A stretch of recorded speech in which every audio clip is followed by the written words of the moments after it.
Bonjour à tous. Alors tout d'abord, je vais vous demander un tout petit peu de participation. Donc qui dans la salle a déjà eu envie d'apprendre à jouer de la guitare?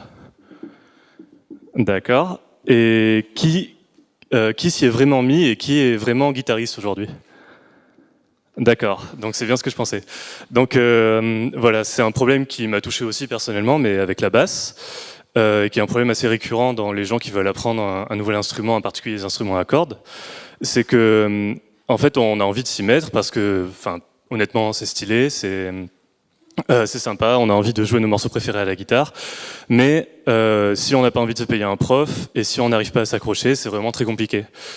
Parce que les alternatives qu'on a aujourd'hui avec Internet, c'est des tutoriels sur YouTube, des tablatures sur Internet, mais c'est des éléments qui ne sont pas interactifs, qui ne donnent pas de feedback.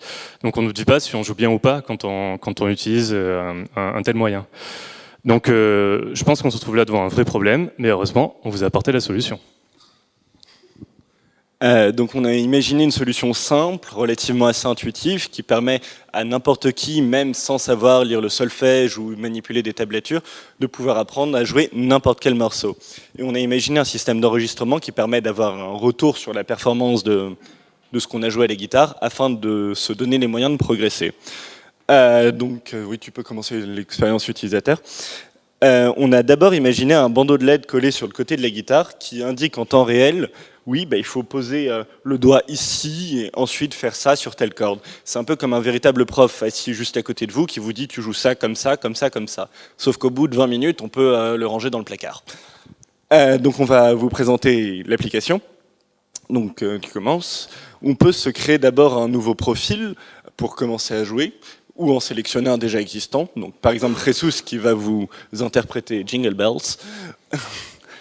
Donc, une fois qu'on a choisi son profil, on peut voir ses statistiques des morceaux qu'on a déjà travaillés pour voir ses progrès. Mais on peut également choisir de travailler. Donc, on appuie sur Start. On peut ajouter une nouvelle partition ou en choisir une déjà existante. Donc là, Jingle Bells. On peut également tester la connectivité pour vérifier que tout va bien. Donc normalement, si ça s'allume, tout va bien. Et on espère que tout va bien.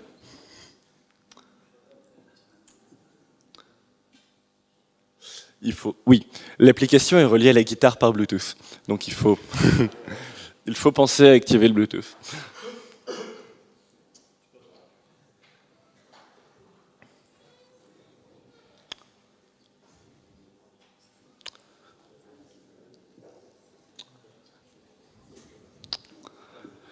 On a des petits soucis de connectique, visiblement.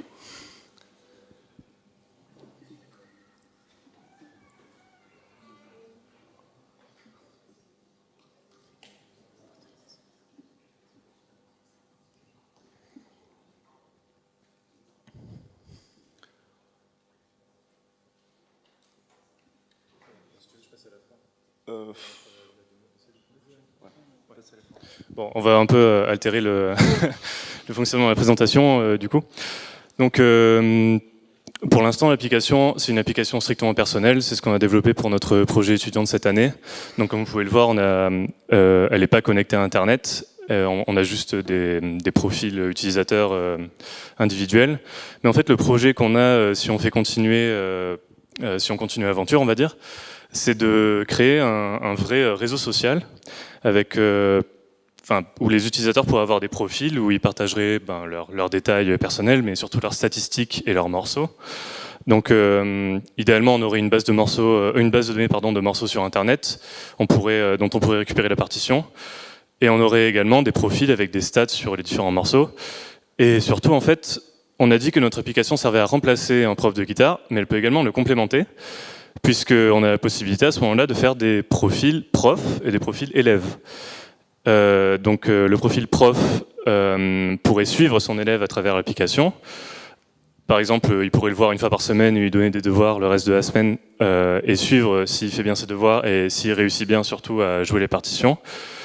Donc ça, c'est quelque chose qui nous a été confirmé comme étant vraiment utile. C'est un prof de guitare qu'on a rencontré qui nous a dit que franchement, si on continue le projet, il serait vraiment motivé pour l'implémenter à son organisation à lui. parce que c'est quelque chose qui manque vraiment dans l'apprentissage de la guitare, parce qu'un prof, aujourd'hui, c'est pas forcément assez pour vraiment s'y mettre sérieusement et pour apprendre. Donc ça, c'est la solution qu'on a trouvée à ce problème-là également. Alors maintenant, ça marche, parfait. Donc, on va vous le présenter en temps réel. Donc, si ça vous intéresse, Jesus ne sait pas jouer de guitare à l'origine. Et vu que c'est un débutant, il va travailler un morceau à 60% de la vitesse réelle. Et donc, Jesus, on t'écoute.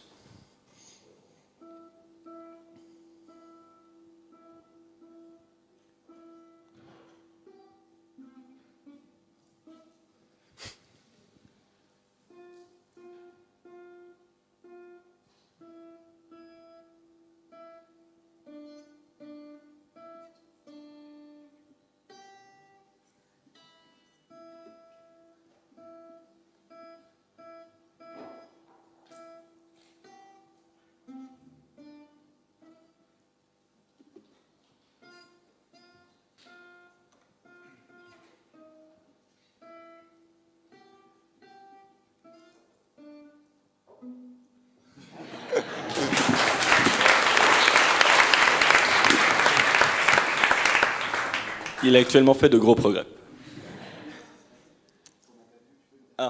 Oui, on a fait un live Twitter, donc on a une page Twitter qui s'appelle guitar-legend, donc vous pourrez réassister à ce live.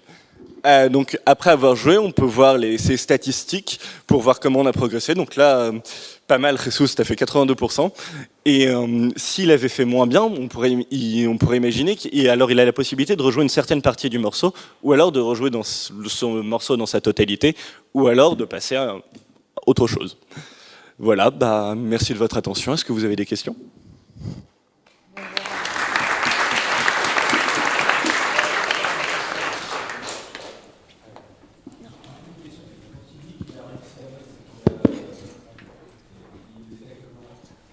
En fait, là pour l'instant, c'est assez rudimentaire. Il a réussi une note quand elle est en rythme et à la bonne hauteur, ce qui est déjà pas mal. Ah oui. Oui, le téléphone enregistre tout et compare à la partition.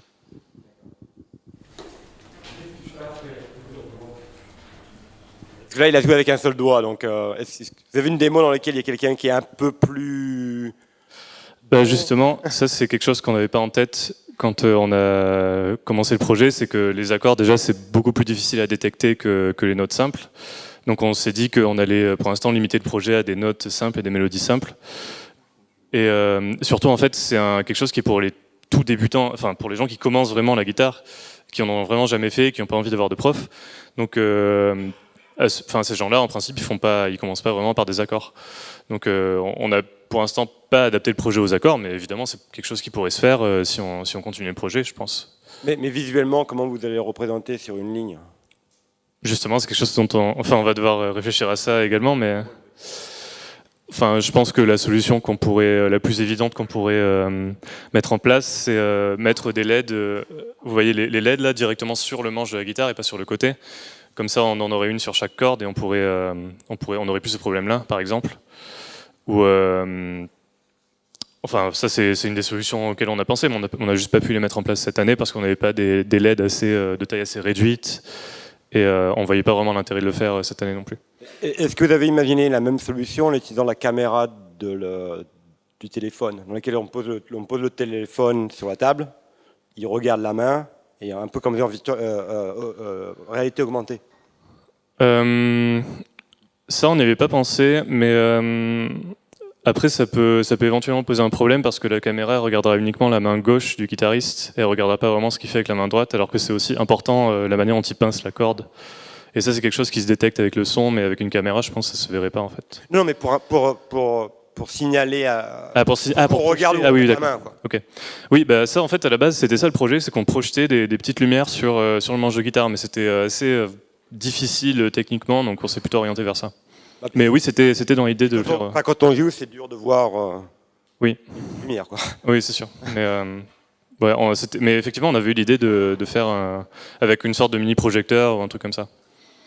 D'accord.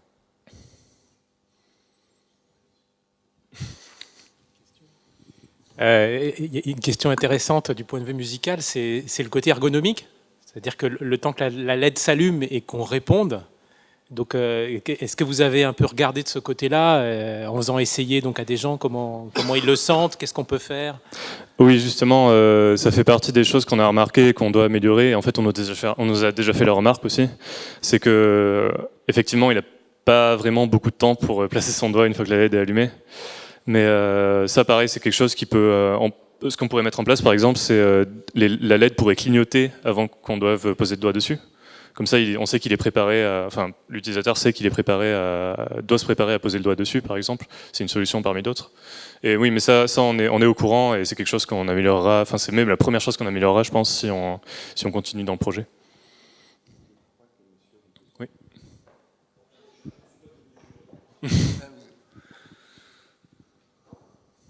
Bonjour, je ne suis pas du jury, mais est-ce que vous avez pensé à exporter cette idée à un autre instrument? Je pense au piano, par exemple. Vous n'êtes pas le premier à nous le proposer, à vrai dire. Et là, par contre, on gagnerait considérablement, rien que sur le côté ergonomique, parce qu'il suffirait de coller un bandeau de LED équivalent, mais sur le dessus du piano, au-dessus des touches, et ce serait totalement faisable, oui, effectivement. On est un peu hors temps, mais on s'est promis qu'on prenait des questions de la salle. Est-ce qu'il y a d'autres questions? Ok, merci beaucoup. Merci beaucoup.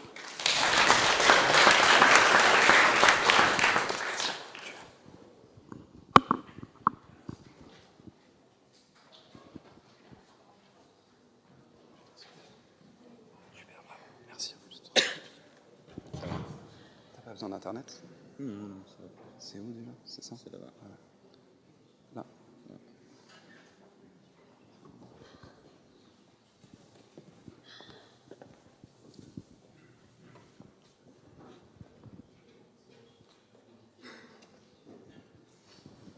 Donc, bonjour à tout le monde.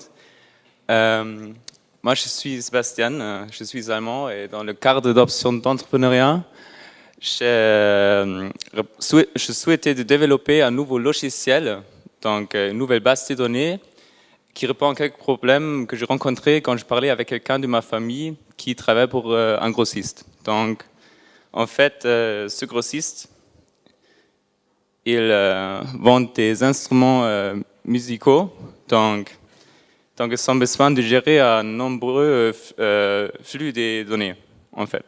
Et jusqu'à maintenant, ils sont en train de stocker leurs données avec Excel, donc avec des fichiers Excel, et ils sont en train de grossir, donc il y a quelques problèmes qui ont émergé, en fait. Donc, ils sont plusieurs employés, et les employés, ils essayent d'insérer des données simultanément, et avec une manière plus simple. Et ça, c'est très complexe. Et aussi, on aimerait bien de faire des requêtes plus complexes aussi. Donc, qu'est-ce qu'ils ont essayé? Ils ont essayé de installer un logiciel SAP. Donc, ça a coûté plusieurs dizaines, milliers d'euros. À la fin, il n'a pas marché, donc il fallait embaucher un administrateur SAP. Donc, qu'est-ce qu'ils ont fait après? Ils ont embauché quelqu'un pour créer un logiciel propriétaire pour eux. Et ça c'était aussi très cher.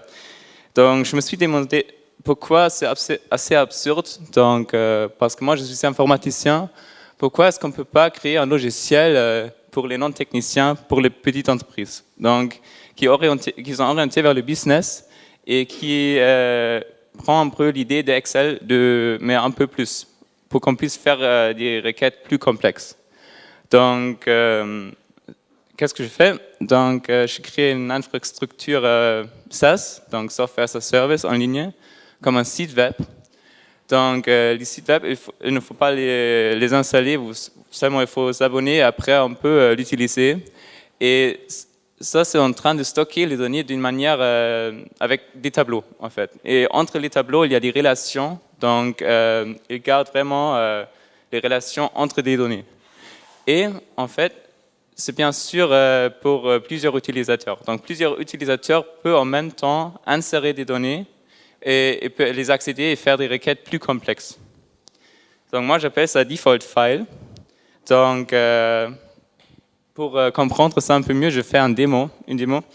Donc moi je crée une vidéo en fait parce que pour que ça marche. Donc ce que vous pouvez voir, il faut faire un login. Et après, ce qu'on fait, on crée un plan. Donc, et les plans va décrire les données que vous voulez stocker en fait. Donc, comme exemple, ici, on est un grossiste qui veut vendre des bières allemandes en France. Et ces bières, on veut par exemple savoir leur nom, leur prix et quelle brasserie est en train de les vendre. Et on veut aussi stocker quand on va les acheter. Donc, quand et où. Donc, ce plan-là, ça va décrire toutes les données. Donc, par exemple, il y a achat là-bas, brasserie et bière. Et après, on va faire les relations entre les données. Donc, c'est un peu comme les tableaux d'une base de données SQL. Donc, on va, par exemple, ici, on va dire, OK, un achat est complètement connecté avec une brasserie parce qu'on fait toujours un achat d'une brasserie. Mais par exemple, dans un achat, il y a plusieurs bières. Donc, c'est pourquoi il faut changer ici la relation entre eux. Et maintenant, mon logiciel il va créer une interface. Et avec cette interface, vous pouvez insérer des données. Donc, il comprend la topologie de votre plan, ce que vous avez créé. Donc, maintenant, par exemple, ici, on a inséré une brasserie. Et maintenant, on va insérer des bières aussi. Donc, c'est une bière, elle comprend les caractéristiques de la bière. Et je fais un peu plus vite dans les vidéos. Donc, maintenant, on va insérer aussi quelques d'autres. Et maintenant, on peut faire un achat. Donc, dans cet achat, on peut dire, OK, par exemple, il a compris qu'un date, c'est un date parce qu'il y a quelques mots-clés qu'il est en train de comprendre. Donc, il comprend que date, ça veut dire date, donc il change l'interface. Ouais. Donc, maintenant, il a aussi compris que les bières sont des objets. Donc, quand on va les insérer comme ça, c'est plus facile. Et maintenant, on peut les connecter, les données entre eux. Ouais. Et cette interface, c'est en ligne, donc on n'a pas besoin d'installer quelque chose. Et ouais, on peut les utiliser comme un logiciel SaaS. Donc, c'est quoi Default File? Donc, Default File, c'est une nouvelle base de données. C'est pour insérer des données simultanément dans une manière plus simple. Après, dans une version plus avancée, je veux aussi ajouter qu'on peut faire des requêtes plus complexes. Donc, si vous avez envie, regardez defaultfile.com et abonnez-vous pour la liste de mails que j'ai créée. Merci beaucoup.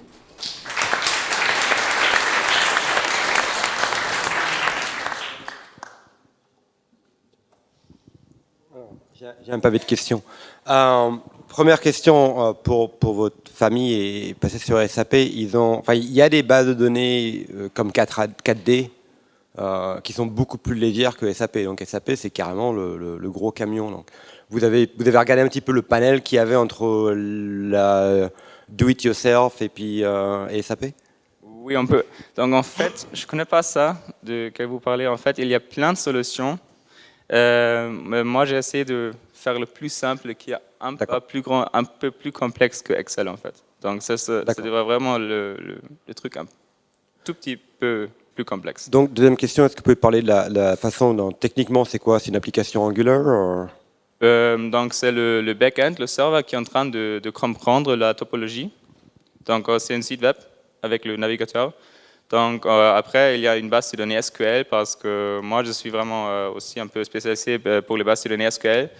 Donc j'essaie de faire c'est aussi pourquoi on peut faire des requêtes plus complexes. Donc, mais le front-end, c'est du JavaScript. JavaScript, une base de données, un site web normal. D'accord. Donc je voulais faire, je voulais avoir aucun processus d'installation parce que je pensais que c'est toujours les problèmes on a, qu'il faut installer quelque chose sur le serveur ou sur les ordinateurs. Donc ça, c'est sûrement, donc c'est un projet cloud en fait. Et ça marche sur un mobile? Il devrait, mais cette version, non, pas encore. Qu'est-ce qui est prévu dans la présentation? Parce que souvent dans les bases de données, on a le cœur de la base de données, mais après il faut le présenter ou faire des graphes ou faire des historiques ou être capable de faire des extracts. Donc qu'est-ce qui est prévu dans la couche présentation et quelles sont les présentations qu'on peut fournir?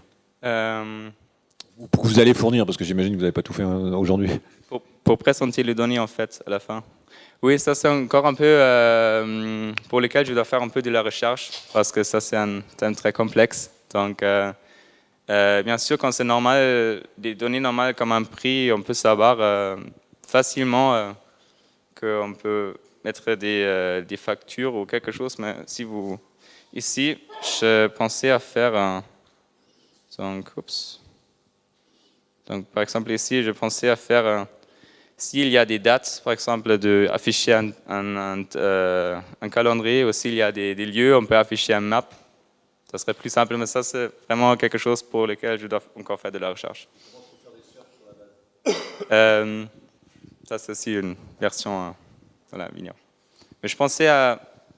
Parce que j'aime bien SQL, donc de faire quelque chose qui a fait SQL pour le technicien, mais je ne sais pas encore parfaitement comment je vais faire ça. Est-ce que vous avez des questions?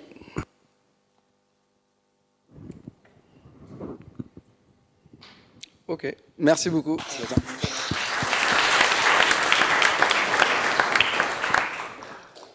Tu peux le garder. Mike est là. Mike, on va passer à Motalk. Tu peux faire le switch du PC? Le switch PC ou... C'est bon? T'as besoin d'internet?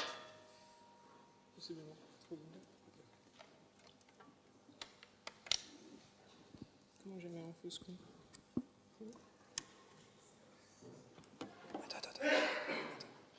Attends, j'ai besoin de voir. Ça. C'est bon, je remets la clé.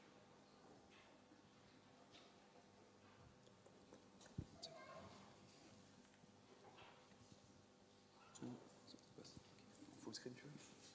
Vas-y, commence. Ok. Bonjour à tous, je m'appelle Mike et aujourd'hui je vais vous présenter mon projet personnel qui j'appelais Motalk. Motalk, c'est un jeu de mots entre mots et talk et un nom des domaines qui m'a coûté 5 €. Mais bon, c'est quoi Motalk? Pour vous expliquer, je pense que c'est important de parler un peu de mon parcours. Je suis arrivé en France en 2014, c'est-à-dire maintenant il y a 3 ans. Et à cette époque-là, je ne parlais pas français. J'avais des notions basiques, j'avais un vocabulaire raisonnable, mais pas en très bonne prononciation. De plus, ceci me posait quelques problèmes, surtout pour l'intégration. Donc je me suis dit, je vais consacrer une partie de mon temps libre pour améliorer ma prononciation. Et dans ce cas, j'ai créé une espèce de méthodologie. Si je dois résumer en étapes, j'ai passé en full screen. C'est mieux comme ça. J'ai passé à l'écoute. La première chose que j'ai fait, c'est que j'ai commencé à me balader dans les parcs. J'ai commencé à discuter avec tous les gens que je pouvais pour essayer de filtrer les sons que je ne comprenais pas et que je n'étais pas habitué par rapport à ma langue maternelle. À cette époque, j'ai senti une évolution, mais ce n'était pas encore suffisant. Donc j'ai passé à la deuxième étape. La deuxième étape, c'était l'enregistrement. Je commençais à m'enregistrer pour pouvoir m'écouter et faire une comparaison avec les gens qui parlaient de façon native. Des fois, je prenais des vidéos, je prenais des phrases, j'ai répliqué exactement la même phrase avec les mêmes rythmes en essayant de mettre les mêmes stress. Et j'ai regardé, ok, il y a cette partie qui ne va pas. Comment je peux améliorer ça? Ça, c'était la deuxième étape. À ce moment-là, je me suis dit, ok, il faut que je rentre dans la phonétique. C'est la troisième étape. La phonétique, c'est un sujet très intéressant, par contre très complexe. J'ai eu l'opportunité de discuter avec des phonéticiens, surtout à l'école. Après, j'ai passé à des orthophonistes et finalement, j'ai commencé à lire des bouquins. J'ai lu 3 à 4 bouquins et finalement, je me suis dit, ok, maintenant, je comprends exactement ce que je veux faire et je sais comment je peux améliorer mon accent et surtout la prononciation finalement. Et si je dis les solutions que j'ai essayé d'utiliser sur les marchés, je ne sais pas, je pense que la majorité des gens doivent faire ça. Si tu as des questions, tu veux savoir comment je prononce ces mots, tu vas sur Google Translate, tu tapes les mots, tu tapes ici, et ok, c'est comme ça. Après, en bas, il y a une chose qui personne ne remarque, c'est la phonétique, mais c'est très difficile à comprendre. En fait, c'est un alphabet qui n'est pas évident. Après, il y a des autres applications, ça, c'est une application qui c'est la plus téléchargée, et je ne comprends pas comment les gens utilisent ça. En fait, c'est tout l'alphabet phonétique, et quand tu cliques, il te donne un texte. Le texte, il dit, écoute, il faut faire comme ça, et ça va marcher. Il te laisse écouter. Mais pour moi, c'est impossible. Je ne pouvais pas. Après, il y a un exemple aussi qui essaye d'intégrer. En résumé, c'est impossible. Je me suis dit, il n'a pas une solution dans le marché, donc je vais créer une solution. J'ai décidé de prendre toutes les connaissances que j'ai acquises pendant ces années et j'ai décidé de créer une solution qui est une application mobile. L'idée générale, c'est très simple. Je me suis dit, il y a 3 steps que je dois utiliser et qui sont plus ou moins en format de boucle. Donc la première partie, il faut que je sois en mesure d'écouter les mots. Comme ça, je peux savoir quels sont les mots que je dois apprendre. Ensuite, je dois enregistrer, parce que ça, c'est mon avis personnel. Mais c'est très difficile de parler et faire attention à ce que tu as à dire au même moment. C'est plus simple si tu enregistres et si tu essaies de comparer. Et la troisième partie, finalement, c'est apprendre la bonne prononciation. Bon, je vais vous montrer aujourd'hui. C'est un prototype avec des mock-ups, un prototype fonctionnel. C'est-à-dire, j'ai de l'interaction. Par contre, il n'est pas 100% fonctionnel. Mais ça montre l'idée. C'est le plus important, à mon avis. Par contre, j'espère finir les prototypes dans un mois. Si je change, donc... Voilà. Je ne voulais pas toucher ça. Je viens... Ah mince, attends. Est-ce que si je change... Non.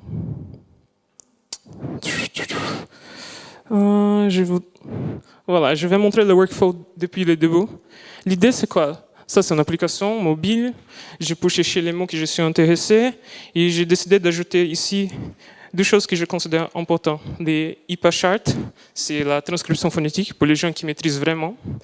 Et après, une espèce de guide pour aider les gens à mieux comprendre c'est quoi la phonétique, quelles sont les choses que je dois finalement apprendre. Et après, je peux choisir un mot, je tape n'importe quel mot, je clique ici par exemple, il me donne des consignes, et j'arrive à la page où il me montre ces mots-là. Ici, j'ai les mots avec le stress, il me montre où c'est le stress de ces mots dans la langue anglaise, et il me montre quels sont les phonèmes qui constituent cette langue. Il y a une petite définition qu'est-ce que ça veut dire. Il y a la transcription en français. Après, il y a chacun des symboles pour les phonèmes. Il y a une espèce de graphe qui peut te permettre d'analyser les pitchs de ta voix et te permet de t'enregistrer. Et ici, j'ai compté faire une espèce de conversation. Il y a l'écoute. Tu peux changer par exemple l'accent. Tu mets l'accent anglais. En théorie, si tu cliques sur les phonèmes, il te montre en fait c'est quoi les phonèmes. Ici, l'idée c'est avoir une animation qui te montre en détail c'est quoi la position de ta langue, c'est quoi la position de ta bouche, c'est quoi les flux d'air, s'il rentre, s'il sort. Il te montre aussi les lèvres, parce que c'est en partie très important dans la formation des phonèmes. Après, il y a quoi? Après ici, l'idée c'est montrer les pitchs de la personne qui a prononcé ce mot et un pitch d'une personne qui parle d'une façon native, c'est-à-dire avoir une idée de quelle est l'intonation que tu dois mettre. Et je sais quoi de plus. Après, en théorie, tu peux écouter, tu peux t'enregistrer. Et bon, voilà l'idée générale de la solution que j'essaie de développer il y a quelques mois. Et c'est fini.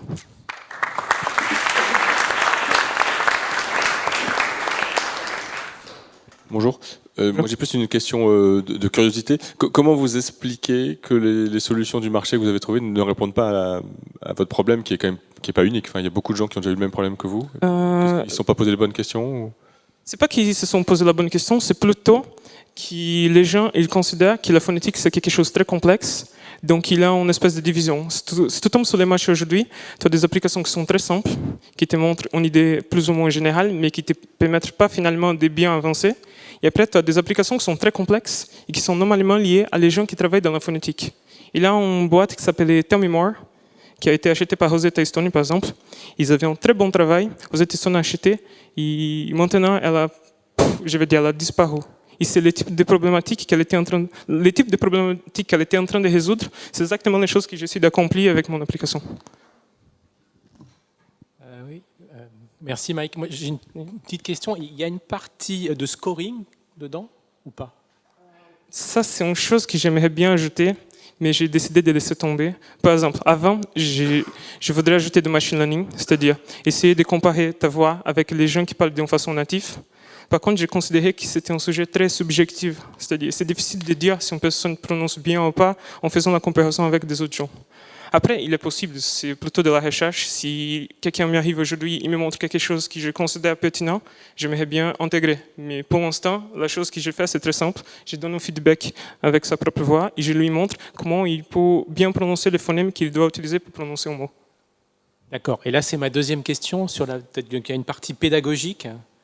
Et donc, ton idée, c'est de dire, en montrant, en donnant les références phonétiques, on va être capable d'apprendre. Mais on a une preuve de ça, parce que par exemple, les professeurs de chant, ils ne disent pas comment il faut placer le gosier. Ils donnent des images, ils disent essai-erreur, mais jamais ils vont dire place exactement. Je vais parler de mon cas personnel. D'accord. Mais comment j'ai fait? D'abord, j'ai regardé la phonétique, j'ai regardé des vidéos qui montraient... Ça, c'est très difficile à faire. C'est surtout des spécialistes qui utilisent des rayons X pour analyser à l'interne. Donc, ils te montrent la position de la langue et tous les mouvements. Tu essaies de comprendre, c'est pas évident. Une fois que tu as compris, j'ai commencé à m'enregistrer plusieurs fois. C'est-à-dire, j'essaye de descendre un peu ma langue, j'enregistre, ok. J'augmente un peu ma langue, j'enregistre, ok. Voilà, la différence pour moi, c'est ça. Ok, si je monte trop, en fait, finalement, je perds les phonèmes. Et à ce moment, je dis, ok, ça, c'est la bonne position. Maintenant, c'est un entraînement physique. C'est un peu comme jouer au foot. Si tu s'entraînes plus, tu joues beaucoup mieux. Et la langue, c'est exactement ça. Et bon, je n'ai pas grand chose à dire.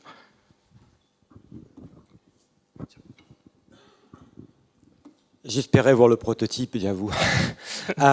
Mais donc le prototype pour toi, enfin là il y a plein d'éléments. Il y a l'organisation de l'application, comment tu déroules les choses. Mais fondamentalement, c'est la question, c'est voilà, t'enregistres, tu utilises le graphe de l'enregistrement pour montrer en temps réel ou en différé le niveau de proximité entre ce qui aurait dû être là et ce que toi tu génères quand tu prononces. Et c'est toute la question en fait, c'est comment tu donnes enfin, je t'appelle pas ça un score, mais il y a une distance quoi. Il y a une mesure que tu fais et que tu essayes d'expliciter en disant bah là quand tu as prononcé ce mot, tu as été trop haut, trop bas, trop lent, trop quelque chose quoi. Et donc cette portion là tu l'as ou c'est à faire? Cette portion, c'est à faire. En fait, j'ai fait beaucoup de recherches dans ce sujet et je considérais qu'à l'époque, peut-être par rapport à mes compétences actuellement, je n'avais pas suffisamment de compétences. Par contre, j'ai senti que ma solution elle pourrait être développée sans avoir tout d'abord cette partie de score. C'est-à-dire, c'est plus complexe, je suis d'accord, si tu as un score, c'est plus intéressant. S'il y a quelqu'un qui te donne un feedback, tu prononces bien, tu prononces pas bien. Par contre, c'est très intéressant si tu arrives à découvrir tout seul que tu avances, c'est-à-dire que tu as fait de progrès en regardant ton système respiratoire et articulatoire. C'est une expérimentation. Donc pour toi, si tu n'as pas le module d'analyse du traitement de signal qui est compliqué et qui n'est pas évident à faire, de vraiment montrer la différence visuellement entre la prononciation de départ et finale, s'il y avait simplement la capacité d'enregistrer et de réécouter, pour toi, c'est suffisant? Ou il te faut vraiment l'analyse de la voix? C'est pas suffisant. L'enregistrement et l'écoute, ils sont très importants. Après, les feedbacks visuels aussi. Dans l'idéal, c'est-à-dire la solution que j'envisage, j'ai une partie machine learning, une partie visuelle qui permettent finalement de dire, écoute, les choses que j'ai écoutées, ça me semble ça, c'est-à-dire ta langue, peut-être elle est plus bas que la bonne position. Ça, c'est l'idéal. Par contre, je ne suis pas encore en mesure de faire ça parce que je n'ai pas suffisamment de compétences. Par rapport à mes compétences, je considère à ce moment créer une espèce de dictionnaire qui permette les gens d'écouter, s'enregistrer et regarder les côtés phonétiques d'une façon simple. Mais si j'ai la possibilité, je ne sais pas, peut-être dans 2 ans, on va discuter et j'ai finalement réussi à faire ça et j'ai un prototype, bon, pas un prototype dans 2 ans, mais un produit qui soit plus pertinent que les produits que j'envisage aujourd'hui. Et dernière question, ta langue native, c'est quoi? J'arrive pas à la situer. J'ai pas compris votre question. Ta langue native, j'arrive pas à situer ton accent. Ta langue? La langue natale, pardon. Ah, ok, je suis brésilien. Brésilien. Oui. D'accord, donc c'est portugais, c'est ça? Portugais brésilien. Parce que Alright, never mind, sorry. il y a une différence, c'est très différent l'accent. Juste une petite dernière question, un peu brainstorming. Dans le problème du scoring, on voit que c'est un peu central ici quand même pour arriver à avoir cet apprentissage par essai-erreur. Est-ce que tu as pensé par exemple à utiliser des reconnaissances vocales existantes? Par exemple, si on prononce avec Google, est-ce que avec ça on pourrait pas avoir un taux de succès finalement et avoir un embryon de quelque chose? Ça c'est intéressant parce que quand j'ai commencé à m'entraîner, j'ai utilisé Siri, je ne sais pas si vous connaissez Siri, j'ai mis en anglais et j'ai dit ok, on va regarder si elle arrive à me comprendre. Et j'ai commencé à parler en anglais. J'ai posé des questions, et elle comprenait mal et je disais ok, je ne sais pas bien prononcer. Donc j'ai passé des journées à dire hello Siri, how I did this. Et après elle mal comprenait, j'ai dit ok, donc je ne sais pas prononcer ça. Après j'ai changé Siri à les français. Et j'ai appliqué la même approche. Maintenant, elle me comprend bien. Je ne sais pas si c'est dû au fait qu'elle a réussi à avoir suffisamment de données. Et elle a appris ma façon de parler. Ou si c'est moi qui ai progressé. Mais pour répondre à ta question, je pensais à intégrer des systèmes automatiques de la reconnaissance, surtout pour la partie automatisation, c'est-à-dire pour laisser les gens écouter. Parce que je pense que c'est très intéressant, si je dois couper en catégories, c'est homme, femme et enfant, c'est-à-dire les 3 prononciations qu'on a, avec quelques variations. Et c'est difficile de demander à quelqu'un, est-ce que vous pouvez me parler ce mot-là et enregistrer? Il a des bases de données, ça c'est un peu complexe, c'est une des choses que j'ai essayé de résoudre. Par exemple, cette application, j'envisage l'anglais. Après, si je dois attaquer les français ou une autre langue, il faut que je trouve suffisamment de données publiques, une espèce de dictionnaire, avec tous les mots, avec la transcription phonétique et avec de la bonne prononciation. Et ça, je veux dire qu'il y a un monopole dans les marchés. En fait. Il y a des entreprises qui ont ces données, mais qui ne les donnent pas gratuitement aux gens. Et moi, je ne veux pas payer pour avoir ces informations. Mais j'ai un système de reconnaissance automatique qui peut aider. Après, si des gens commencent à utiliser ça, possiblement, elles vont parler comme un robot, je ne sais pas. C'est une chose à voir. Ok, est-ce qu'il y a des questions? Oh, aucune. Ok, bah merci beaucoup Mike. De rien. On va passer à Drobot, qui est...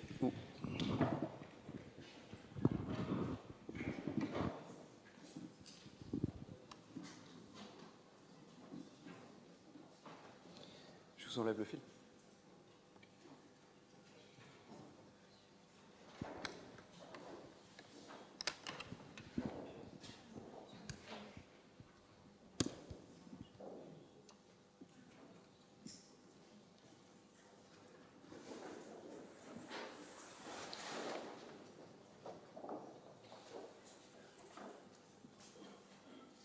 Eh les gars, vous êtes sur Télécom.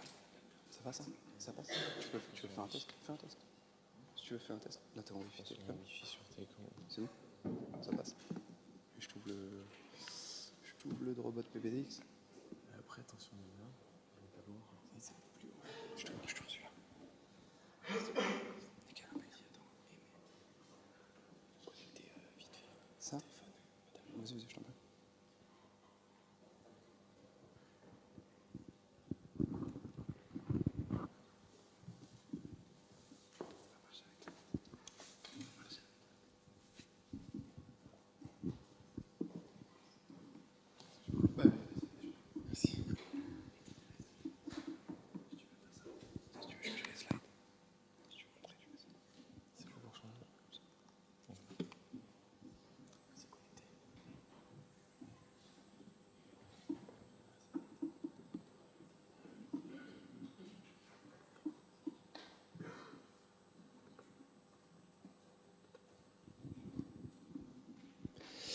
Eh bien, bonjour à toutes et à tous. Je me présente, je m'appelle Tom Mardon et je suis actuellement en première année d'école d'ingénieur ici à Télécom Paris Tech. Et si je suis ici devant vous aujourd'hui, c'est pour vous présenter le projet qu'on a développé cette année à Télécom Paris Tech. Donc, le Drobot, le robot qui dessine en grand. Donc, cette idée nous est venue pour la campagne BDE de notre école. Donc, comme toute campagne, nous avons besoin d'une certaine stratégie de communication et d'assurer une bonne visibilité pour pouvoir porter haut les couleurs de chaque liste. Donc, on a eu besoin, en plus de faire des affiches, de réaliser de grandes teintures, des teintures visibles et donc de dessiner en grand. Donc à partir de ce moment-là, on s'est demandé quels moyens nous avons à notre disposition pour pouvoir dessiner en grand. Donc plusieurs moyens à notre disposition, tout simplement dessiner directement. Mais pour dessiner directement en grand, on a tous le problème de vision d'ensemble, donc ça s'est révélé pas concluant puisque nos dessins n'étaient pas beaux ni même à la bonne échelle. Dans un deuxième temps, nous pouvions faire appel à un imprimeur, mais comme dans l'optique d'une campagne BDE, donc pour le bureau des élèves, il ne faut pas utiliser d'acronyme, ça s'est révélé d'être une option coûteuse, donc qui n'a pas été retenue. Et nous avons donc choisi de nous intéresser donc à la troisième option, à savoir projeter le dessin donc, avec le projecteur, de repasser les contours pour avoir un bon souci d'échelle et pouvoir réaliser nos teintures comme souhaité. Et on s'est dit que cette solution était quand même fastidieuse et donc on a cherché un moyen automatisé de réaliser des dessins en grand. Donc parmi les différents robots que nous avons trouvés, il y a notamment le Drawwall, qui est un robot suspendu, donc comme vous pouvez l'apercevoir par 3 câbles, qui réalise donc des dessins fins et on peut dire réussis sur une surface verticale. Mais là, on a le souci d'une surface limitée et également ce projet s'inscrivait dans un cadre événementiel qui n'était pas donc notre cadre. Nous avons également un autre robot, donc Paul, qui est donc un bras robotisé. Donc de suite, on voit la contrainte spatiale puisque comme son nom l'indique, donc le bras était limité à un format portrait. Donc on avait le souci, une nouvelle fois, d'être cantonné dans un certain espace qui n'était pas notre choix. Et pour juste vous présenter un troisième robot, le robot Route, qui lui s'inscrit plus dans une visée pédagogique puisqu'il permet aux enfants d'apprendre à coder via des tablettes. Et ce robot se déplace sur un tableau donc, blanc aimanté. Donc on avait une nouvelle fois la contrainte de la surface. Et également ici, le but premier n'était pas la visée artistique, mais seulement l'apprentissage du codage. Nous avons donc décidé de lancer dans la création de robots, donc le robot Lego que vous pouvez apercevoir sur la table. Pour résumer donc ce robot, 3 piliers importants. Donc dessiner en grand, dessiner sur tout type de surface horizontale. Et troisième point, ce robot est piloté par votre smartphone. Et je vous propose de vivre une expérience utilisateur à travers la création d'un dessin. Donc on va passer. Donc ici vous avez un aperçu de votre smartphone. Une fois l'application Android donc lancée, donc aucune image n'est pour l'instant renseignée. Et donc votre rôle va être donc de renseigner une image que vous comptez ensuite réaliser sur le support en plus grande dimension. Pour cela, vous allez dans Choose Picture. Et alors là, plusieurs options s'offrent à vous. Vous pouvez prendre une photo avec la caméra de votre téléphone, importer une photo déjà présente dans votre galerie, ou encore laisser libre cours à votre talent artistique et choisir la fonction dessiner du téléphone. Donc je vous propose de choisir la fonction dessiner. On peut choisir la couleur, par exemple bleu, et faire un cercle. Une fois cette fonctionnalité, ce dessin réalisé, vous avez simplement à l'enregistrer pour pouvoir remonter, donc il s'affiche en haut de votre application, revenir à l'écran principal et lancer le processus de traitement de votre image et du dessin réalisé. Donc le processus se lance et envoyé donc ensuite au robot pour pouvoir réaliser ce dessin sur une plus grande surface. Donc je prends le téléphone.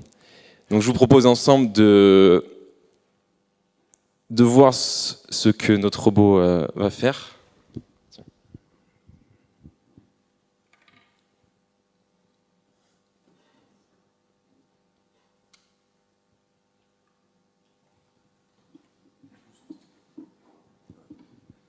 Juste là, je sélectionne donc le programme dans le robot.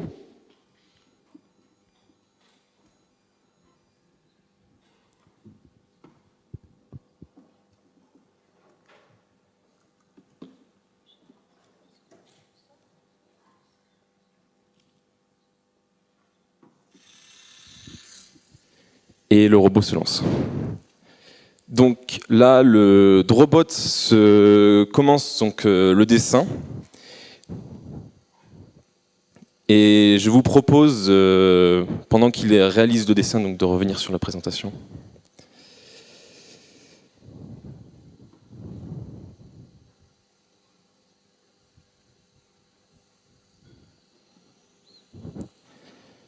Donc, pendant qu'il finit son dessin, je vais rapidement donc, vous présenter nos perspectives. Donc, ce robot Lego est un prototype. Et dans un but d'un développement ultérieur, nous avions pensé à de passer sur une technologie Arduino pour pouvoir affiner la technologie et le design de notre robot. Et également, dans un but d'une possible industrialisation future, de commencer une campagne Kickstarter. Donc, sur cette présentation, si vous devriez retenir 3 choses à propos de notre projet, je dirais donc, c'est un robot donc, bien sûr, qui dessine en grand de manière automatisée, qui produit un tracé artistique à faible coût, et pour finir, une utilisation pratique via votre smartphone. Je vous remercie pour votre attention.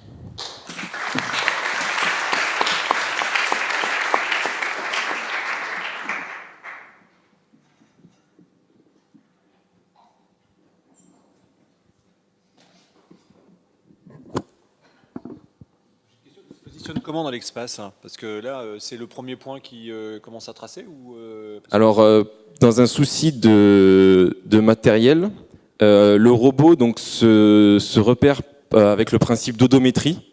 Donc, une fois le robot placé dans l'espace, c'est les roues, suivant comment dire, le déplacement des roues, qui va se repérer par rapport à son point d'origine.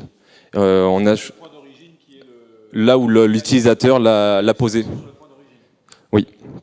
On avait décidé de se lancer sur cette technique d'odométrie avec ceux qui ont développé le robot, plutôt que d'avoir des balises à positionner pour repérer le robot dans l'espace, qui a apporté une contrainte matérielle supplémentaire. Donc là, le robot, il reçoit en fait le vector map de ce qu'il doit dessiner, ou il communique en temps réel avec... Alors non, c'est pas une communication en temps réel. C'est pour ça aussi qu'on espérait passer sur une technologie Arduino pour optimiser la connectivité Bluetooth entre l'application et le robot. Donc une fois que l'image est traitée, c'est un fichier, donc un flux d'octets qui est envoyé au robot de déplacement X, Y, qui est envoyé ensuite directement dans la mémoire du robot. D'accord. Comment ? Alors justement, dans l'application sur le traitement de l'image, ici on a dessiné en bleu, mais le traitement d'image qui a été intégré à l'application est capable de séparer les différentes composantes primaires couleurs donc, du dessin. Et c'est pour ça aussi, dans une optique de l'Arduino, le robot va commencer à dessiner une composante. Donc par exemple, on lui indique que c'est la composante bleue. Il décide la composante bleue, envoie un message à l'utilisateur changer de feutre, puis dessine la composante rouge avec les composantes primaires de l'image. Et si on lui envoie une image, une photo ? Si vous lui envoyez une photo, là, le problème de complexité de l'image ne va pas pouvoir aboutir à un dessin sur grande surface. On se cantonne à des dessins simples ou des formes géométriques. Et donc, par exemple, si tu prends une photo du logo Télécom ParisTech. Si vous prenez une photo du logo Télécom ParisTech, il va se faire analyser comment ? Il va avoir beaucoup de mal, pas pour la décomposition des lettres, mais pour tout ce qui est graphique en dessous, il va avoir beaucoup de mal sur les formes unies. D'accord.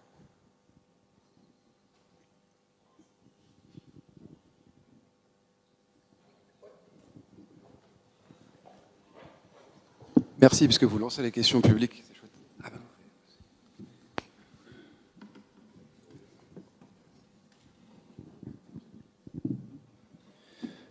Est-ce que vous faites des économies, entre guillemets, de cartouches ? Par exemple, si j'avais fait le dessin à la main, est-ce que j'aurais utilisé plus d'encre ou est-ce que vous faites des économies grâce au robot ? Si tu penses au niveau des cartouches, Je dirais tu dis si tu le dessines avec ton feutre toi-même. Ouais. Le feutre, que tu le tiennes à la main ou le robot, ça sera le même. Donc ce que va t'apporter le robot, c'est normalement une meilleure technique et une meilleure représentation de ton dessin à grande échelle. Et sur la quantité d'encre, comme tu peux le voir, là, le feutre qu'on a utilisé, c'est le même feutre que tu pourrais utiliser toi sur ton dessin, sur ta feuille A4.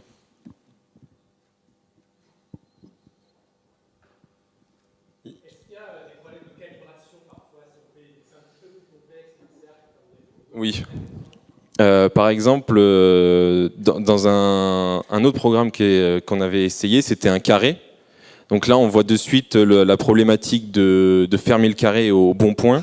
Donc plus on augmente la taille du carré, plus il y a le problème de calibration du robot qui apparaît. Notamment en plus avec notre technique donc d'odométrie, de simplement se référer au déplacement des roues et pas avoir une représentation en temps réel dans l'espace avec des balises où le robot pourrait, entre guillemets, corriger sa trajectoire en temps réel. Est-ce que vous avez implémenté la fonction line drawing, parce qu'on ne peut pas vraiment prendre de photos du web, mais est-ce que je peux prendre une photo, la mettre sur l'application, refaire le contour et on garde que le calque, un peu comme du Photoshop, et là ça me dessine mon image Ça non, on n'a pas implémenté de ce traitement comme par exemple juste découpage des contours pour pouvoir avoir une photo simplifiée. Mais peut-être que Corentin peut... Mais ça serait faisable assez facilement. Il suffit de rajouter en arrière-plan l'image que vous voulez et vous pourrez dessiner par-dessus. Donc c'est un bon retour. On pourra l'implémenter facilement. Merci. J'ai une petite question bête. Quand tu as dessiné à la main, tu as fait une patate, quoi, comme tout le monde. Ouais. Et là, le robot, il a fait un cercle, enfin presque un cercle complet, mais il l'a fait quasiment parfait. Clairement, le robot, il n'a pas eu les... Dans la fonctionnalité, oui. Dans la fonctionnalité du robot, la fonction est la fonction un peu cercle. Et dans le robot, il n'a pas pris en compte tous les changements de trajectoire. Le programme qui est là dans le robot, c'est comme le cercle, pas parfait, mais avec l'angle et vraiment essayer de faire... il ne retranscrit pas le petit mouvement, le petit défaut qu'on peut avoir avec notre doigt. Donc les commandes du robot, c'est quoi? C'est une Bezier spline? T'as quoi comme primitive? Il y a des lignes droites, les straight, les turns, où dans le turn, on rentre deux arguments, la distance et l'angle. Donc avec ça, le robot est capable donc de tourner suivant un angle, de pivoter, de faire des lignes droites. Donc à partir de ces deux fonctions, on arrive à faire toutes les tracés basiques, mais on n'a pas... en termes de sensibilité ou on va pas avoir dans tous les petits, comme j'ai dessiné vaguement, toute cette... Donc fondamentalement, ce que tu veux en entrée, c'est un fichier Illustrator, quoi. Sur le robot, oui. D'accord.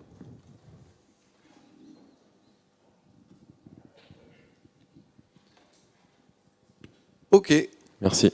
Ah non, il y avait une dernière question.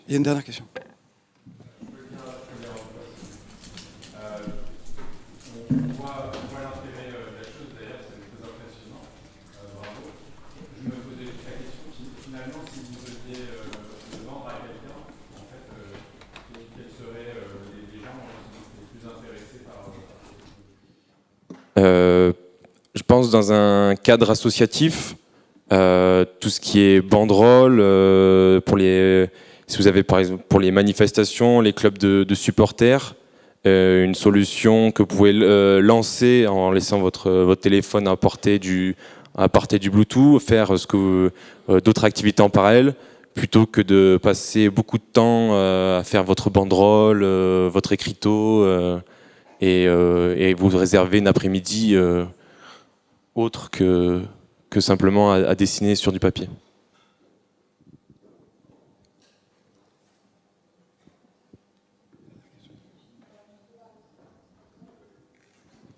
Du coup, quel serait son prix, à peu près une fourchette si vous avez?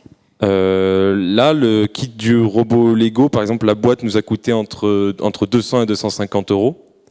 Pour un imprimeur, vous pouvez compter pour la même taille à partir d'une fourchette de 50 euros, voire plus pour faire du sur-mesure. et ça augmente très vite avec les dimensions.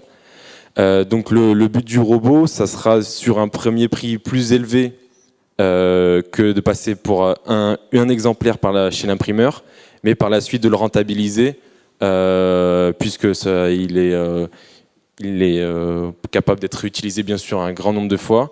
Et là c'est encore un petit robot Lego, mais dans un but de développement. Le prix reste peut-être à fixer sur un prototype plus avancé, avec par exemple un prototype Arduino. On pensait à par exemple simplement le fait de rajouter un moteur qui permet de lever ou baisser le stylo, puisqu'ici, comme vous avez pu le voir, dès que j'ai posé le robot, la pointe du feutre était en contact avec la feuille et a permis de faire le schéma en un trait. Et avec une technologie plus poussée, on pourrait avoir la possibilité d'un robot qui se déplace, abaisse le feutre, lève le feutre, et ne pas être cantonné à le poser au point de départ et commencer le schéma ici. Mais concernant votre question par rapport au prix, c'est quelque chose qui reste à déterminer de manière plus précise. Ok, merci beaucoup.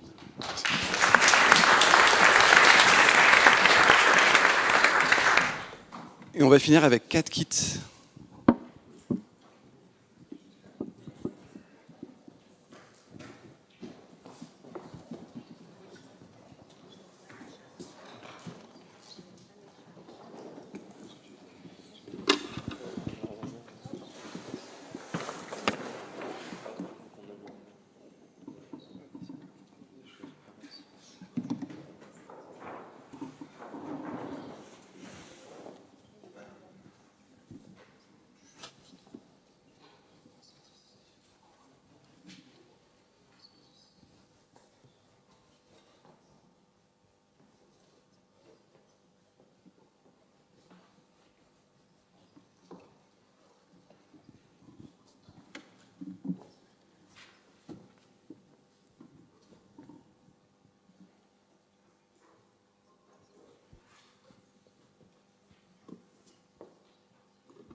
Eh bien, bonjour à tous.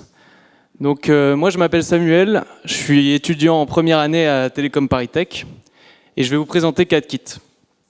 Donc, comme pas mal d'entre vous ici, je pense, j'ai un chat et il y a quelques mois, j'ai décidé de franchir une nouvelle étape. J'ai décidé de connecter mon chat. Alors en fait, j'avais 3 problèmes majeurs avec mon animal. Le premier, c'est que j'avais peur de le retrouver sur l'une de ses affiches. Le second, c'est qu'à chaque fois que j'allais chez le vétérinaire, il m'engueulait parce que mon chat était trop gros, donc je lui donnais toujours la mauvaise dose de croquettes. Et le troisième, c'est un problème un peu plus spécial, c'est qu'en fait, avec le boulot, j'ai de moins en moins de temps à lui accorder et j'aimerais savoir ce qu'il fait quand je suis pas là. Alors CADKit, c'est quoi? CADKit, c'est un collier connecté directement relié à une application sur smartphone. Donc pour l'instant, CADKit, ça ressemble à ça. Vous allez me dire, ça ressemble pas trop à un collier, certes, mais une miniaturisation est possible et envisageable. Donc, en quoi CADKit va régler tous mes problèmes? En étant dans l'impossibilité de vous amener directement un chat sur la scène, on a préféré préenregistrer des données sur un animal et de vous les présenter donc dans l'application. Donc là, vous avez directement donc mon smartphone.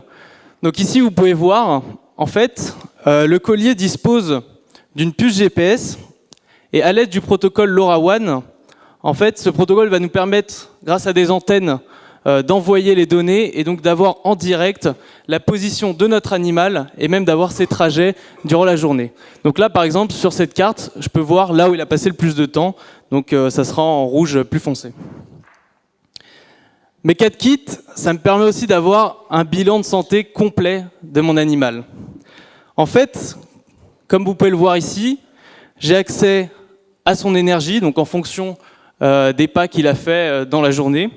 Parce qu'en fait, le collier dispose également d'un accéléromètre, d'un capteur de température. Et avec tout cela, on peut vous donner notamment la dose de croquettes à donner à votre animal en grammes. Alors il faut savoir que tout ça, ça fonctionne comment? En fait, quand vous inscrivez votre animal, il faut préciser la race, la pathologie, la marque de croquette, etc. Et donc nous, en fonction de l'activité de l'animal dans la journée, on va pouvoir vous donner sa dose de croquette ou savoir comment il s'est dépensé. Par ailleurs, à la fin d'une journée, moi j'aime bien regarder les graphiques et faire un bilan de son activité. Donc ici, par exemple, je peux voir le temps qu'il a passé au repos. Donc il a passé plus de temps au repos qu'à marcher, mais c'est normal pour un chat. Mais ce que je préfère avec CatKit, c'est que ça me permet de rester tout le temps connecté à mon animal. En fait, le collier est également équipé d'un micro qui va enregistrer les miaulements de mon animal tout au long de la journée. Alors vous allez me dire, qu'est-ce qu'on va en faire? Ces miaulements, CatKit est capable de les analyser et de vous dire si c'est un miaulement de joie, de demande ou de peur. Le mieux, pour que vous compreniez, c'est qu'on fasse un test en direct. Donc là, en fait, on va essayer avec le dernier miaulement qu'il y avait sur le collier. Et on va voir ce que ça donne. Je ne sais pas si vous avez entendu. Donc, quand j'ai cliqué, ça me dit « Miaou, j'ai besoin de quelque chose ». Donc, c'était un miaulement de demande. Voilà. Donc, je devrais aller voir mon chat. Mais CatKit, ça ne me concerne pas que moi. En fait, rien qu'en France, 27% des foyers ont un chat. Et le budget alloué aux accessoires pour les animaux a été augmenté de 72% sur les 10 dernières années. Pour cela, on a donc décidé de sortir notre collier. On propose un collier à 130 €, sans abonnement Internet ou quoi que ce soit, pour la localisation GPS par exemple, et avec une possibilité d'achat en ligne. En fait, il faut savoir qu'on a déjà commencé à lancer un Kickstarter. Donc si vous êtes intéressé par le projet, n'hésitez pas à aller visiter notre site et à vous abonner à la newsletter. Voilà, merci.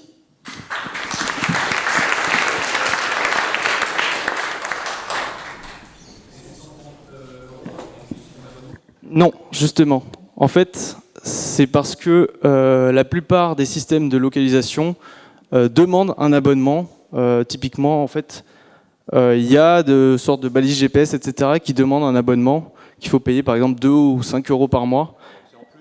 Voilà. Nous, dans notre produit, il n'y a pas d'abonnement, puisqu'on utilise LoRaWAN, qui a le bon goût d'être gratuit, mais qui ne permet d'envoyer qu'un léger flot de données, malheureusement.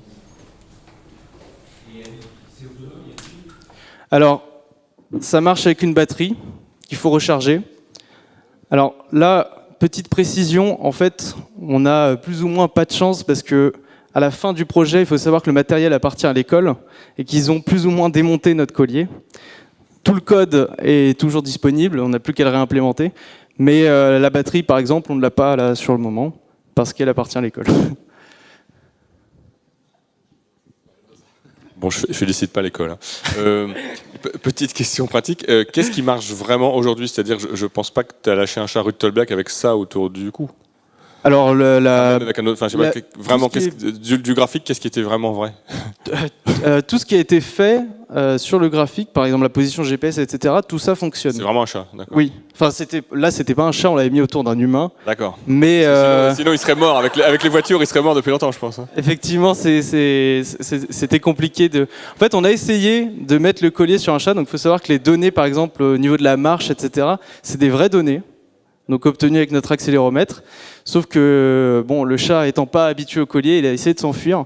C'est pour ça qu'en fait il était planqué 95% du temps et qu'il a couru les 5%, on a essayé de lui arracher le collier, quoi. C'est bien ce que je pensais, parce que j'ai un chat aussi et je ne voyais pas un chat dans la rue avec ça en fait. Ouais, c'est ça.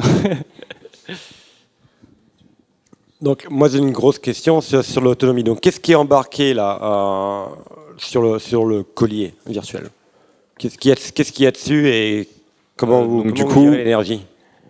Sur le collier, en fait, ce qu'on a, c'est pour l'instant, on a un thermomètre donc, pour analyser la température. On a aussi le micro qui va nous permettre de faire l'analyse des miaulements. Mais l'analyse des miaulements, elle est faite sur le collier ou elle est faite en remote? Non, c'est envoyé ensuite à un serveur qui va traiter les données ensuite. Donc vous détectez enfin vous au moins essayez de détecter qu'il y a un miaulement à la place d'une voiture qui passe. Oui, donc en fait ce qu'on fait c'est on réalise une détection d'attaque en fait pour savoir à partir de quel moment il va y avoir un son. Donc ça va être envoyé sur le serveur et ensuite après c'est le serveur en traitant là cette fois qui va déterminer s'il s'agit d'un miaulement et s'il s'agit d'un miaulement de quel type de miaulement il s'agit. Ça doit coûter beaucoup d'énergie de faire ça. Pour l'instant, comme on avait dans le cadre du projet, du coup, on a fait ça avec une batterie un peu rudimentaire. Donc, c'est vrai que ça coûtait pas mal d'énergie, mais c'était quand on a fait la présentation, par exemple, du projet il y a quelques semaines, on a réussi à tenir toute une demi-journée comme ça. Donc, ça posait pas vraiment de problème. Et en sachant qu'après, on peut améliorer la batterie, etc. Le gros travail qui reste à faire, en fait, c'est sur cette partie-là, quoi. C'est sur la batterie, la miniaturisation du collier, parce que comme on vient de le dire, là pour l'instant le chat il supporte pas trop cette taille-là. Mais tout ça, on a parlé aux différents experts, etc. électroniques de l'école, et ils nous ont tous confirmé que c'était. Vous avez l'idée, donc là, la taille elle est grande. Vous allez changer de quoi? Vous allez changer de processeur? Comment vous allez réduire ça? Il y a le poids pour un chat quand même. Bon, c'est important aussi. Il n'y a pas que la taille. Et puis il y a l'autonomie. Donc là, vous en êtes où et vous pensez où et comment? Du coup, donc pour ce qui est du poids, en soi, le facteur le plus gênant, c'était la batterie. Parce que la batterie qu'on utilisait, nous en tout cas, quand on avait fait donc les démos il y a quelques semaines, c'était donc une batterie lithium qu'on utilise limite pour des vieux téléphones. Donc c'était ça en fait qui était extrêmement lourd. Tandis que après en soi les autres composants, la Raspberry, tout ça, c'est vraiment pas très lourd pour le chat, donc c'est supportable. Pour ce qui est de ce qu'on va améliorer, donc du coup il y a la batterie et on compte aussi prendre quelque chose de plus petit, donc c'est les Raspberry Pfizer, il me semble. Pfizer, pardon. On utilise Pfizer, donc qui sera beaucoup plus petit, et donc ce sera déjà une première étape dans la miniaturisation. Et ensuite après il y a aussi tous les capteurs qu'on a achetés nous, qui sont pas forcément les meilleurs possibles, à savoir on peut aussi réduire la taille de l'accéléromètre, du micro, etc. Et on arrive ainsi à une miniaturisation. Donc le prix que vous avez, ça donne une target de quoi pour le prix du hardware? C'est quoi votre budget du hardware si vous voulez maintenir Ouais, du coup, nous, ça nous a coûté à peu près 90 € en fait pour monter tout. Non, mais dans votre projet Kickstarter, vous dites ça va vous coûter 130 €. Donc bon, il y a clairement le hardware, il va pas être 130 €, sinon vous allez perdre de l'argent. Donc dans votre tête, vous chutez sur quel type quel prix pour le hardware? Parce que là, à 80 €, ça rentrera pas dans un collier. Donc il y a clairement quelque chose de plus à faire. Et éventuellement, il y a des composants plus performants ou plus chers. Vous avez une idée du prix du hardware que vous pouvez vous offrir? Le coût du hardware. Ouais. Parce que la miniaturisation, ça a un prix. Hein. Oui. Mais le coût, actuellement, rien qu'avec notre technologie, donc on est déjà à 90 €, c'est vrai. Sachant qu'une Raspberry Pfizer, ça coûte pas plus cher qu'une Raspberry classique. Donc à ce niveau-là, déjà en réduction de la taille, il n'y aura pas d'augmentation du coût pour ça. Par contre, au niveau des capteurs, c'est un coût qui est pour l'instant non évalué. Et c'est pour ça qu'on a quand même une marge de 40 € entre le produit, on va dire, de cette taille et un produit qu'on pourrait proposer de manière miniaturisée. Après, il faut savoir qu'aussi les composants ne sont pas du tout achetés en gros. C'est des composants qu'on a achetés sur Internet. C'est à peu près les premiers qu'on a vus. On n'a pas forcément pris les moins chers, etc. On peut baisser les prix en miniaturisant également. Est-ce que vous pensez qu'il y a un moyen de récupérer l'énergie du mouvement du chat?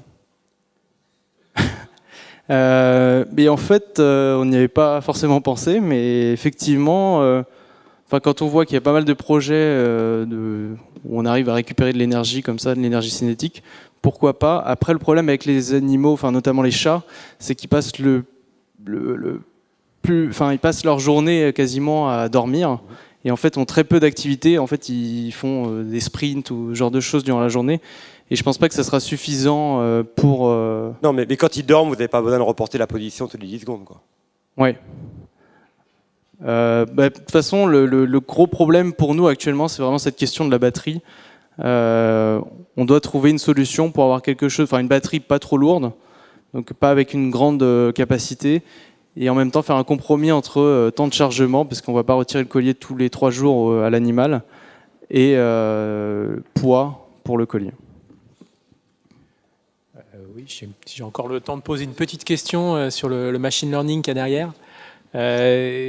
Donc là, on reconnaît 3 types de miaulements, c'est ça. Ma question, c'est un petit peu, ça va un peu dans le même sens. Là, on a parlé du hardware, mais du coup, il y a quand même du développement et il y a des tests à faire. Quel est un petit peu comment dire, est-ce qu'on peut estimer le temps qui manque? Qu'est-ce qu'il faut encore faire comme test? Est-ce qu'il y a beaucoup de travail, pas trop de travail? Parce que si vous voulez commercialiser ça, il faut que ça marche, pas 100%, mais il faut que ça marche quand même peut-être beaucoup, quoi. Donc du coup là pour la solution qu'on a actuellement, ça s'appelle la méthode des cas plus proches voisins en fait. Et l'avantage c'est que ça fonctionne plutôt bien avec des petites bases de données. Donc nous là on a une petite base de données de sons pour comparer justement avec ce qui nous arrive. Donc on a environ 80 sons.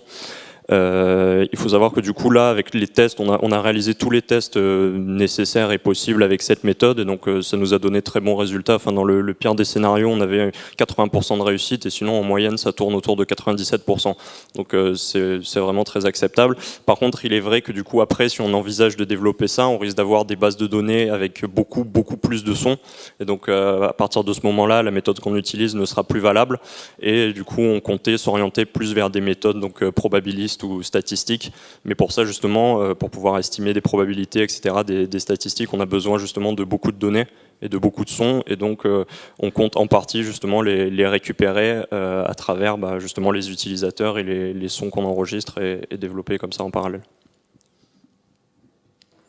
Une dernière question, mais je reviens un peu au son. Ça me paraît la fonction qui va vous tuer d'un point de vue budget énergétique.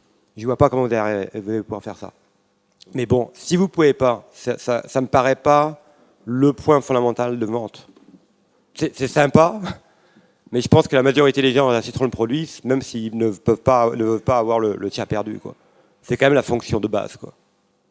Oui, alors ça, après, on avait décidé aussi de potentiellement régler cette solution quand on a élaboré le business model. En fait, on avait pensé à une sorte de, de collier en kit, enfin, je ne sais pas si on peut vraiment dire ça, à savoir que l'utilisateur va pouvoir choisir les fonctionnalités qu'il désire payer. Et donc il recevra, donc par exemple les gens qui sont intéressés par cette fonction. Je sais pas, surtout dans Paris, si votre chien se balade, il y a du bruit tout le temps. Donc, comment vous allez savoir que c'est un bruit qui est un miaou? Si vous ne le traitez pas en local, en temps réel, vous aurez un problème. À mon avis, au point de vue énergétique, simplement énergétique. Donc moi, je vous conseillerais de mettre ça en deuxième phase, ou alors vous l'enregistrez, et quand le chien revient à la maison, Bluetooth connection, et puis il envoie ça sur le serveur, mais quand il est à la maison, quoi. Parce que là, l'envoyer en temps réel par le réseau, ça me paraît pas faisable. Enfin bon, vous êtes les experts, mais...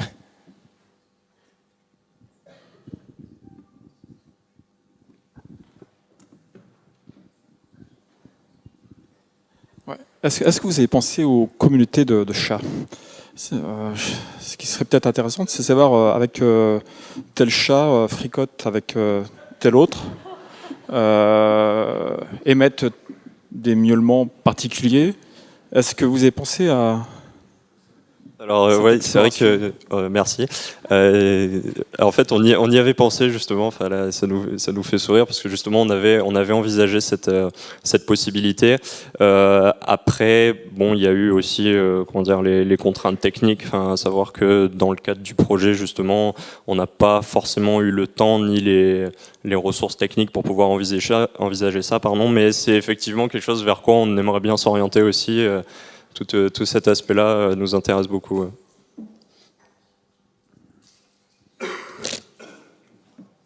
Ok, merci beaucoup. Merci.